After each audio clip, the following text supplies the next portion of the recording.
നടക്കുന്ന സംഭവങ്ങൾ നമ്മളെ ഞെട്ടിപ്പിക്കുകയാണ്. ഉത്തർപ്രദേശിലൊരു കാക്ക ചത്താലും ഇവിടെ വലിയ ചർച്ച നടത്തുന്ന മാധ്യമങ്ങൾ ഇതൊന്നും കാണുന്നില്ല എന്നുള്ളതാണ് യാഥാർത്ഥ്യം.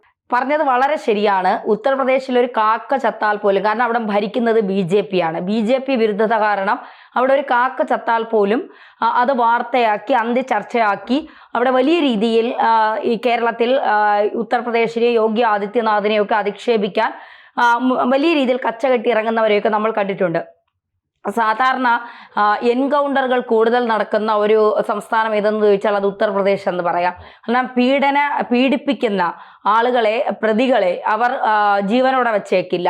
കാരണം രക്ഷപ്പെടാൻ ശ്രമിക്കുമ്പോഴോ അല്ലെങ്കിൽ ഒളിവിൽ കഴിയുമ്പോഴോ ഒക്കെ അവിടെ നിന്ന് പിടിച്ച് പോലീസിനെ ആക്രമിക്കാൻ ശ്രമിക്കുമ്പോൾ പോലീസ് അവരെ വെടിയുതിർത്ത് തീർക്കും. ഇവനെ ഒന്നും ജയിലിൽ കൊണ്ടിട്ട് മട്ടൻ ബിരിയാണിയും ചിക്കൻ ബിരിയാണിയും ഒന്നും കൊടുത്ത് വളർത്തിയെടുക്കില്ല. സൗന്ദര്യം വയ്പ്പിച്ച് പിന്നെയും പുറത്തിറങ്ങി കൊച്ചുകുട്ടികളെയും സ്ത്രീകളെയും ഒക്കെ പീഡിപ്പിക്കാനും അവരുടെ ശരീരം പിച്ച് ചീന്താനും ഒന്നും അനുവദിക്കില്ല എന്നുള്ളതാണ് ഉത്തർപ്രദേശിന്റെ ഒരു യാഥാർത്ഥ്യം എന്ന് പറയുന്നത്. കോൺഗ്രസ് ഭരിച്ചിരുന്ന കാലത്ത് ഉത്തർപ്രദേശിലേക്ക് എത്തി നോക്കാൻ പോലും ആർക്കും കഴിയാത്ത ഒരു അവസ്ഥയായിരുന്നു. കാരണം വളരെ മോശപ്പെട്ട ഒരു സ്ഥിതിയിലായിരുന്നു ഉത്തർപ്രദേശ് ഉണ്ടായിരുന്നത്. അവിടെ പോലീസിനെ പോലും ആർക്കും വിലയില്ല. ഗുണ്ടകളുടെ ഒരു വിളയാട്ടം തന്നെയായിരുന്നു ഉത്തർപ്രദേശിൽ നടന്നിരുന്നത്. പക്ഷെ യോഗി സർക്കാർ വന്നതിന് ശേഷം അവിടെ ബുൾഡോസർ രാജെത്തി അനധികൃതമായി ഉണ്ടാക്കിയ കെട്ടിടങ്ങൾ മുഴുവൻ തകർത്തു.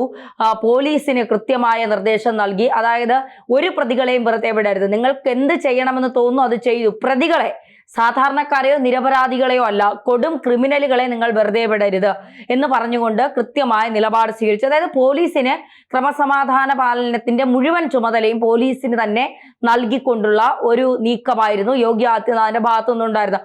അതുമായി ബന്ധപ്പെട്ട് കൊടും ക്രിമിനലുകളായ അക്കീദ് അഹമ്മദും അഷ്റഫ് അഹമ്മദിനെയും കൊന്നതിന്റെ പേരിൽ ഇവിടെ വലിയ രീതിയിലുള്ള പ്രതിഷേധങ്ങളൊക്കെ ചാനൽ ചർച്ചകളിലൊക്കെ ഉണ്ടായിയോ.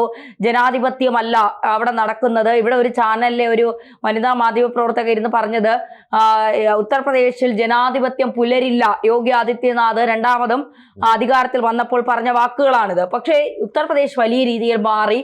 കാരണം ഉത്തർപ്രദേശിലെ ലക്നൌവിൽ യൂസഫ് അലി കോടിക്കണക്കിന് രൂപയുടെ പദ്ധതിയാണ്, അല്ലെങ്കിൽ കോടിക്കണക്കിന് രൂപയാണ് അവിടെ ചിലവഴിച്ചിരിക്കുന്നത് പദ്ധതികൾക്ക് വേണ്ടി എന്നുള്ളതാണ്. ഇതിലെ സംഭവം എന്ന് പറയുന്നത് മെയ് 28-ാം തീയതി നടന്ന ഒരു സംഭവമാണ്. അവിടെ 4 വയസ്സായ ഒരു പെൺകുട്ടിയെ കിഷോർ കുമാർ എന്ന് പറയുന്ന ഒരു കൊടും ക്രിമിനൽ ക്രൂരമായി അതിനെ പീഡിപ്പിക്കുന്നു. ക്രൂരമായി എന്ന് പറഞ്ഞാൽ അത് പുറത്തു പറയാൻ പോലും കഴിയാത്ത രീതിയിലാണ് ആ പിഞ്ചു കുഞ്ഞിനെ അതിക്രൂരമായി പീഡിപ്പിക്കുന്നത്. പീഡിപ്പിച്ചതിന് ശേഷം ഈ പ്രതി ഒളിവിൽ പോയി.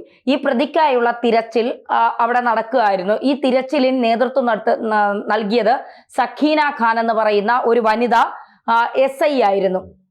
ഇവർ അവരോടൊപ്പം കുറെ പോലീസുകാരും ഉണ്ടായിരുന്നു. ഇവർ അവിടുത്തെ പ്രദേശങ്ങൾ മുഴുവൻ തപ്പി നടന്നിട്ടും പ്രതിയെ കിട്ടിയില്ല. അവസാനം ഒരു സൂചന കിട്ടി, പ്രതി ഇരിക്കുന്ന സ്ഥലം. അങ്ങനെ അവിടെ എത്തിയപ്പോൾ പ്രതി തോക്കുകൊണ്ട് പോലീസുകാരെ ആക്രമിക്കാൻ ശ്രമിച്ചപ്പോൾ ഇവർക്ക് തിരിച്ച് ഇവരുടെ ജീവൻ നിലനിർത്തണമെങ്കിൽ തിരിച്ചിവർക്ക് വെടിയുതിർത്തേ മതിയാവും. അങ്ങനെ സഖീന ഖാൻ എന്ന് പറയുന്ന വനിതാ SI ഈ കിഷോർ കുമാർ എന്ന് പറയുന്ന പ്രതിക്ക് നേരെ വെടിയുതിർത്തു. കാരണം അവരുടെ രക്ഷയും കൂടെ അവർ നോക്കണമല്ലോ. ഇയാളുടെ കയ്യിൽ തോക്കുണ്ട്, ഇയാൾ പോലീസുകാരെ തീർക്കുമെന്ന് പറഞ്ഞാണ് നിൽക്കുന്നത്. അങ്ങനെ ഇയാളെ കൊന്നു. വനിതാ SI ആണ് കൊന്നത്. നമ്മുടെ കേരളത്തിലായിരുന്നു എങ്കിൽ ഒരു വനിതാ SIക്ക് ഇത്രയും തൻ്റെ ഇടത്തോടു കൂടി ഒരു കാര്യം ചെയ്യാൻ കഴിയുമോ? ഇല്ല. അവർക്ക് സസ്പെൻഷൻ കിട്ടും. പിന്നെ അന്വേഷണ വിധേയമായി ആദ്യം അവരെ സസ്പെൻഡ് ചെയ്യും. പിന്നെ അവരെ എന്താ പറയുക, പുറത്താക്കുന്ന നടപടികളിലേക്ക് കടക്കും. പിന്നെ ഇത് കേൾക്കുന്ന പലരും പറയും നിയമം ആർക്കും കയ്യിലെടുക്കാൻ അനുവാദമില്ല. പോലീസിന്റെ പണിയെന്ന് പറയുന്നത് കുറ്റവാളികളെ പിടിക്കുകയാണ്. കോടതിയാണത് തീരുമാനിക്കുന്നത് കുറ്റക്കാരനാണോ ഇല്ലയോ എന്നുള്ളത്. ശരിയാണ്, പോലീസിന് പ്രതികളെ പിടിക്കുക എന്നുള്ളത് മാത്രമല്ല, അതിന്റെ സാഹചര്യ തെളിവുകൾ അനുസരിച്ച് കോടതിയാണ് ആ പ്രതിയെ ശിക്ഷിക്കുന്നതും രക്ഷിക്കുന്നതും ഒക്കെ കോടതിയുടെ കയ്യിലാണ്. പിന്നീട് പലപ്പോഴും നല്ല വക്കീലന്മാരാണെങ്കിൽ, ഇപ്പോൾ ഗോവിന്ദചാമി അതിക്രൂരമായി സൗമ്യ എന്ന് പറയുന്ന ഒരു പെൺകുട്ടിയെ അതിക്രൂരമായി കൊലപ്പെടുത്തിയ കേസിലെ പ്രതിയാണ്. ബലാത്സംഗം ചെയ്താണ് കൊന്നത്. ഒരു കൈയില്ലാത്തവൻ കൂടിയാണ്. എന്നിട്ട് ബലാത്സംഗം ചെയ്താണ് ആ പെൺകുട്ടിയെ കൊലപ്പെടുത്തിയത്. അയാൾക്ക് വധശിക്ഷ കിട്ടണമെന്ന് ആഗ്രഹിക്കാത്ത ഒരു മലയാളികളും കേരളത്തിൽ ഉണ്ടാകുമെന്ന് ഞാൻ വിചാരിക്കുന്നില്ല. പക്ഷേ അയാൾക്ക് വേണ്ടി വാദിച്ചത് ആളൂരാണ്. പ്രഗത്ഭനായ ആളൂർ വക്കീൽ വാദിച്ചത് കൊണ്ട് അയാൾക്ക് ജീവപര്യന്തം കിട്ടി. ജീവപര്യന്ത ശിക്ഷ കഴിയുമ്പോൾ അയാൾ പുറത്തിറങ്ങാം. അതുപോലെ തന്നെയാണ് പെരുമ്പാവൂരിലെ നിയമ വിദ്യാർത്ഥി മരിച്ച കേസും. അവിടെയും ഇതുപോലെ തന്നെയാണ്. അമീറിന് വധശിക്ഷ ലഭിക്കണം. കാരണം നിയമ വിദ്യാർത്ഥിയെ ക്രൂരമായി ഉപദ്രവിച്ചത് എങ്ങനെയാണ് എന്നുള്ളത് കൃത്യമായി പുറത്തു വന്ന കാര്യങ്ങളാണ്. ആ പെൺകുട്ടി അനുഭവിച്ച വേദന എത്രമാത്രമാണ് എന്നുള്ളത്. അവനും ജീവപര്യന്തമാണ്. 5 വയസ്സായ ആലുവയിൽ ഒരു പെൺകുട്ടി, ആ പെൺകുട്ടിയെ അതിക്രൂരമായി ഒരു അന്യ സംസ്ഥാനക്കാരൻ തീർത്തു. അതായത് ബലാത്സംഗം ചെയ്ത് തന്നെയാണ് തീർത്തത്. എന്നിട്ട് എന്തായി? അവനെതിരെ വാദിക്കാൻ ആള് വരുന്നു, അവനും ജീവപര്യന്തം തന്നെയാണ്. ഇവിടെ കേരളത്തിൽ ഇതേ നടക്കൂ. കാരണം നമുക്ക് കോടതികളെ കുറ്റം പറയാൻ കഴിയില്ല. പ്രഗത്ഭരായ വക്കീലന്മാർ വേട്ടക്കാരന് വേണ്ടി വാദിക്കാൻ വന്നാൽ പ്രതികൾ രക്ഷപ്പെടുമെന്നുള്ള കാര്യത്തിൽ ഒരു സംശയം വേണ്ട. എന്തിനേറെ പറയുന്നു, ഭീഷ്മ 22 വയസ്സായ ഷാരോൺ എന്ന് പറയുന്ന ഒരു ചെറുപ്പക്കാരൻ, ഒരു തെറ്റും ചെയ്യാത്ത ഒരു ചെറുപ്പക്കാരൻ, ഇവളെ കല്യാണം കഴിക്കണമെന്ന് മാത്രമായിരുന്നു ആ ചെറുപ്പക്കാരന്റെ ആഗ്രഹം. അവനെ അതിക്രൂരമായി പിന്നെ എന്താ പറയാ, കീടനാശിനി കൊടുത്ത് കൊലപ്പെടുത്തിയില്ലേ. ഭീഷ്മ എന്ന് പറഞ്ഞ എന്താ പറയുക, എനിക്കിപ്പോ 23 വയസ്സേ ഉള്ളൂ. 12 വർഷം കഴിയുമ്പോൾ എനിക്ക് 35 വയസ്സേ ആവത്തുള്ളൂ. ഞാൻ ജയിലിൽ നിന്ന് ഇറങ്ങി സുഖമായി ജീവിക്കുമെന്നാ പറഞ്ഞത്. അതെ, അങ്ങനെ തന്നെയാണ് നമ്മൾ പറഞ്ഞത്. അവള് സുഖമായി ജയിലിൽ നിന്ന് ഇറങ്ങുകയും ചെയ്യും. കാരണം അവർക്ക് വേണ്ടി വാദിക്കുന്ന, ഇപ്പൊ വധശിക്ഷ കിട്ടി, ഇനി പിന്നെ മറ്റു കോടതികളിലേക്ക് പോകുമ്പോൾ വധശിക്ഷ മാറി ജീവപര്യന്തത്തിലേക്കാവും. അതുപോലെ തന്നെ മറ്റേ കാരണവർ വധക്കേസിലെ ഷെറിൻ അവരിറങ്ങിയല്ലോ. അതിന്റെ പിന്നിൽ ഒരു മന്ത്രി വരെ ഉണ്ടായിരുന്നു എന്നാണ് പറയുന്നത്. അപ്പോ ഇത്തരം കാര്യങ്ങൾ കേരളത്തിൽ എന്താ പറയുക, നമുക്ക് കോടതികളെ ഒന്നും ഒരിക്കലും കുറ്റം പറയാൻ കഴിയില്ല. കോടതിക്ക് മുന്നിൽ വരുന്ന തെളിവുകളുടെ അടിസ്ഥാനത്തിലാണ് കോടതി ഓരോ ശിക്ഷകൾ വിധിക്കുന്നതും പറയുന്നത്. ഇപ്പൊ ഉത്ര വധക്കേസിലെ പ്രതി, വിസ്മയ വധക്കേസിലെ പ്രതി, ഇവൻ ഈ ഉത്ര വധക്കേസൊക്കെ നമ്മളെ ലോകത്ത് തന്നെ ആദ്യമായി കേൾക്കുന്ന ഒരു സംഭവമാണ് അല്ലെ. അപൂർവമായി കേൾക്കുന്ന ഒരു സംഭവമാണ് അത്.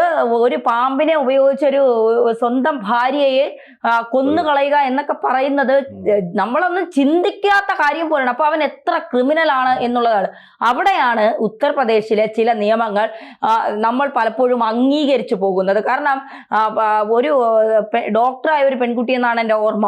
അവളെ അതിക്രൂരമായി ഉപദ്രവിച്ച കൊലയാളികൾ രക്ഷപ്പെടാൻ ശ്രമിച്ചപ്പോൾ, പീഡിപ്പിച്ച് കൊലപ്പെടുത്തിയതിന് ശേഷം പിന്നെ പോലീസ് ജീപ്പിലേക്ക് കൊണ്ടുപോകുന്ന വഴിക്ക് രക്ഷപ്പെടാൻ ശ്രമിച്ചപ്പോൾ അവിടെ വച്ച് പോലീസ് എൻകൗണ്ടറിൽ തീർത്തു.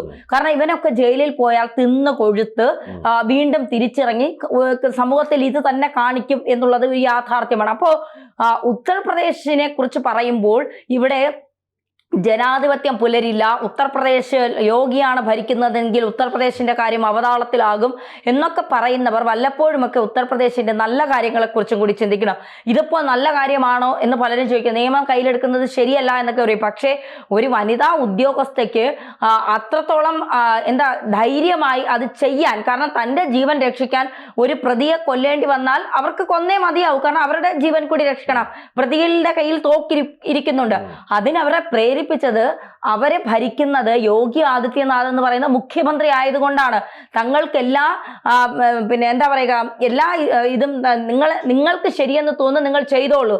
അത് നിയമപരമായ ഒരു നിരപരാധികളെയോ ഒരു സാധാരണക്കാരനെയോ ഒരു തെറ്റ് ചെയ്യാത്ത ആളെയോ ഉപദ്രവിക്കാതെ തെറ്റ് ചെയ്തവർക്ക് കർശനമായ ശിക്ഷ കൊടുക്കാൻ നിങ്ങൾ ഇറങ്ങി തിരിച്ചാൽ ഒപ്പം ഞാനുണ്ടെന്ന് പറയുന്ന ഒരു മുഖ്യമന്ത്രിയാണ് ഉത്തർപ്രദേശ് ഭരിക്കുന്നത് എന്നുള്ളത് കൊണ്ടാണ് സഖീന ഖാൻ എന്ന് പറയുന്ന വനിതാ SIക്ക് ഇത് ചെയ്യാൻ കഴിഞ്ഞത് എന്നുള്ളതാണ്. എന്തായാലും എല്ലാ സംസ്ഥാനങ്ങളിലും ഇതുപോലെ ആവട്ടെ എന്ന് പറയുന്നില്ല. പക്ഷേ മുഖ്യമന്ത്രിമാർ കരുത്തുറ്റവരായാൽ അവർ പോലീസിന് പൂർണ്ണ ജോലി ചെയ്യാനുള്ള പൂർണ്ണ അവകാശവും അവർക്ക് നൽകിയാൽ കുറെ കുറ്റവാളികൾ ഇവിടെ ശിക്ഷിക്കപ്പെടുമെന്നുള്ള കാര്യത്തിൽ സംശയം വേണ്ട.